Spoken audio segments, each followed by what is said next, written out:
நண்பர்களே, இன்று உங்களிடம் என் மனதில் தோன்றியதை உங்களிடம் பேசப் போகிறேன்.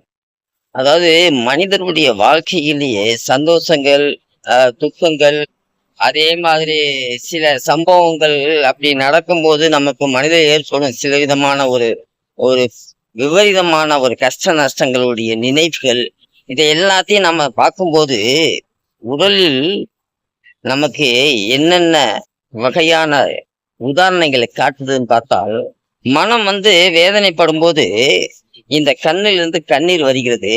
அதே போல இந்த மனம் அதிகமாக சந்தோஷப்படும் போதும் ஆனந்த கண்ணீர் வருகிறது. அதிகமா சிரிக்கும் போதும் கண்ணீர் வருகிறது. அதிகமா வேதனைப்படும் போதும் கண்ணீர் வருகிறது.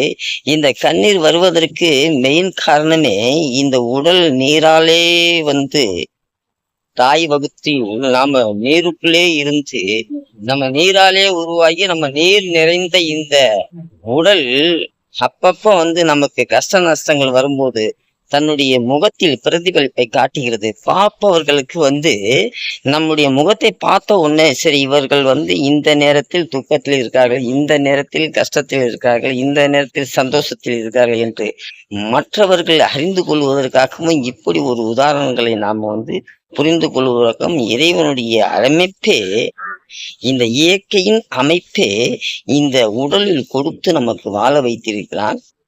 நான் உங்கள் நண்பன். இன்று போய் நாளை வருகிறேன். சிந்தித்து செயல்படுங்கள். நன்றி, வணக்கம்.